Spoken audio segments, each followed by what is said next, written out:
오늘 첫 번째 큐브의 키워드는 누가라는 키워드를 가지고 왔습니다. 국가대표 출신의 프로축구 선수가 학생 시절 축구부 후배를 성폭행했다. 이런 폭로가 나와서 큰 파장이 일고 있는데요. 가해자로 지목된 기성용 선수 측은 폭로 내용이 사실 무근이다. 이렇게 주장하면서 법적 대응을 하겠다고 밝혔습니다. 이런 가운데 피해자라고 주장했던 사람들이 오히려 가해자라는 새로운 주장도 제기를 했습니다. 자세한 소식 두 분과 짚어봅니다. 오창석 시사평론가 계속 함께 하시고요. 허윤 변호사 모셨습니다. 어서 오십시오. 안녕하세요. 네. 앞서서 기사로 간략하게 만나보긴 했습니다만 폭로 내용이 어떤 거였는지 좀 짚어볼까요, 오평론가님? 네, 일단은 A, B, C, D로 이렇게 폭로 내용이 올라왔습니다. 네. 본인이 이제 C와 D 중에 한 사람이라고 얘기를 했었고, 그리고 A와 B로부터 학교 다닐 때 이제 성폭행을 당했었다라고 굉장히 구체적으로 나왔었는데요. 예. 이 성비위 사실 제가 구체적으로 좀 언급하기 좀 그렇지만 본인 2000년 5학년에 재학 중 시절 같은 축구부였고 이 축구부 후배를 대상으로 하기 싫다고 했었는데 억지로 성폭행을 했었다라고 매우 구체적으로 적었었고 네. 이 사람이 국가대표 출신 축구 스타다라고 했었고 2000년 전후에 6학년을 대상으로 조회해봤을 때 현재 국가대표로 국내에서 스타로 뛰고 있는 선수 이제 기성용 선수가 좀 빠르게 지목이 되기도 했었습니다. 예.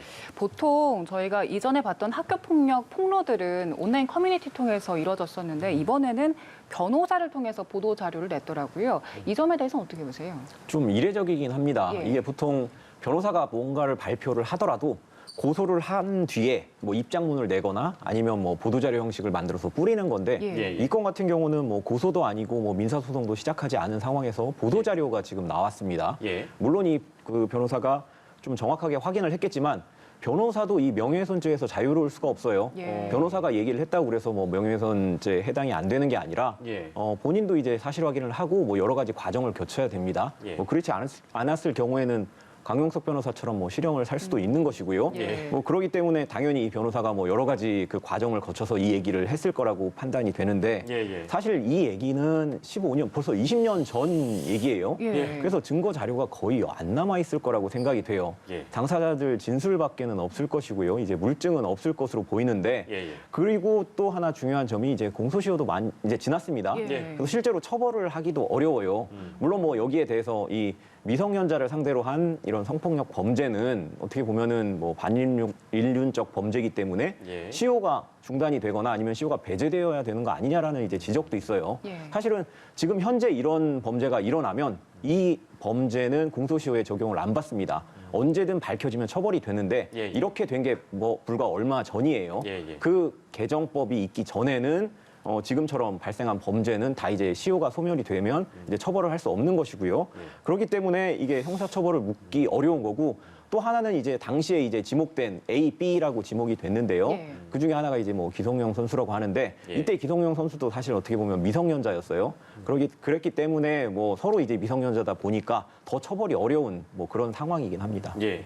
소송을 할 것도 아니고 공소시효도 지났고 형사 책임을 묻기도 어려운데 법률 대리인, 그러니까 변호사를 통해서 이 피해를 당했다고 주장하고 있는 분들이 의혹을 제기한 상황이고 앞서 잠깐 언급을 해드렸습니다만 기성용 선수 측은 법적 대응하겠다고 밝히고 있는 상황이고요. 조금 전에 이제 기성용 선수의 SNS에 다시 한번 입장이 이제 표명이 된 상황인데 그것만 잠깐 소개를 해드리면 축구 인생을 걸고 말씀을 드리겠다. 고통받는 가족들을 위해서 지금 저 내용이네요. 필요한 모든 것들을 동원해서 강경하게 대응하겠다. 좌시하지 않겠다. 아주 심각한 사안이다. 본인의 삶뿐만 아니라 가족의 삶까지도 위협하고 있다. 이렇게 강경한 입장을 다시 한번 밝혔는데요.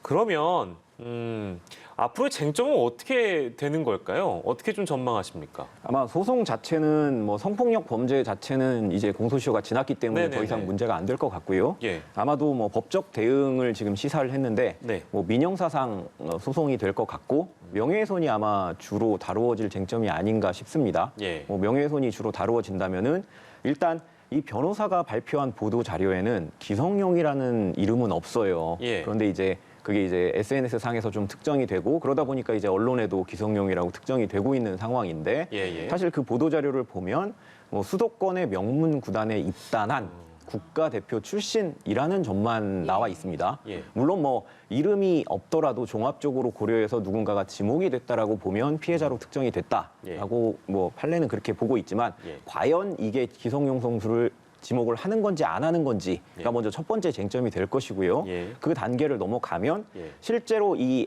C와 D 이 뭐 이제 폭로자들이죠. 폭로하신 사람들이 제기하는 문제점 자체가 이게 예. 진실인지 아닌지가 많이 가려질 겁니다. 예. 그런데 아까 말씀드렸다시피 이게 20년 전 얘기라 본인들의 진술 외에는 뭐 특별한 물증이 없을 것 같아요. 뭐 목격자나 아니면 옆에서 그 있었던 사건들을 진술해줄 사람들이 나오면은 진실성이 좀 입증이 되겠지만 예, 예. 그렇지 않은 경우에는 이 발언 자체가 이제 허위가 돼버릴 수가 있는 것이고요. 예. 허위가 됐을 때는 그 실제 이 폭로한 사람들이 진실이라고 믿을 만한 상당한 이유가 있는지 그래야만 또 위법성이 조각되어서 처벌을 받지 않으니까 이 부분까지 한꺼번에 법정에서 다뤄질 것으로 생각이 됩니다. 예. 네, 애초에 A 선수, B 선수 이런 식으로 폭로가 이어졌었는데 지금 A 선수는 기성용 선수로 지목이 된 상황이잖아요. 그 이후에 법률 대리인이 따로 내놓은 입장이 있습니까? 제가 알기로는 없는 걸로 알고 있습니다. 예, 알겠습니다. 이런 상황에서 새로운 폭로가 또 나왔습니다. 오히려 이 제보자들이 성폭력 가해 전력이 있다 이런 이야기가 나오더라고요. 네, 제가 앞서 A, B, C, D로 이제 표현을 했었고 예. 이제 C, D가 피해자라고 주장하면서 A, B를 이제 지목을 한 상황인데 예. 이 C, D는 피해자라고 했는데 온라인 커뮤니티에 이 C, D 중 D가 현재 축구 에이전트로 활동을 하고 있다라고 합니다.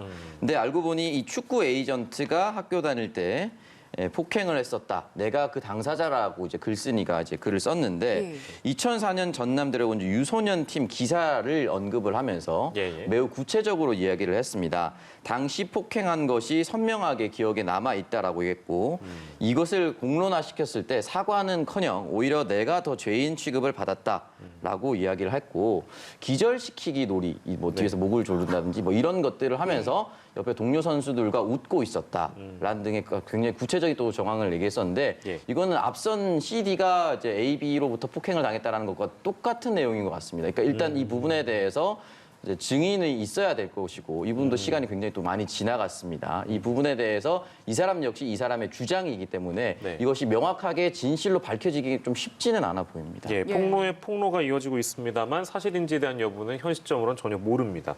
이 새로운 폭로 내용 같은 경우에는 결국에는 이제 피해자라고 주장하시는 분들이 가해자다라는 이제 또 다른 폭로가 나온 셈인데 이제 이런 폭로가 향후에 어떤 이런 법적 분쟁이 만약에 이제 생긴다면 그 영향을 미칠까요? 어떻습니까? 사실 영향이 그렇게 많지는 않다 이렇게 봐야 될 것 같습니다. 두 예. 사건은 어떻게 보면 별개의 범죄입니다. 하나는 이제 기성용 선수가 그 피해자라고 주장하시는 분들에게 향한 형폭력 범죄가 있고요. 예. 그리고 요 당한 사람들이 또 다른 학생들에게 가한 성폭력 범죄가 있기 때문에 두 사건은 완전히 별개로 다루어지는 게 맞는데 예. 오히려 이 두 사건이 서로 영향을 준다면 이 피해자라고 주장하는 사람들이 다른 사람에게 한 그 성폭력 범죄가 기성용 선수로부터 내가 학대를 당한 이 성과 관련돼서 내가 학대 당해서 뭐 정신적으로 뭐 나에게 뭐 트라우마가 생겼다 예. 그런 것들을 주장을 하면서 오히려 이 사람들에게 유리한 정황으로는 좀 사용이 될 수는 있습니다. 그런데 반대로 뭐 기성용 선수가 이 사건으로 인해서 조금 더 이익을 보는 뭐 그런 건 없을 것 같습니다. 예. 네, 알겠습니다.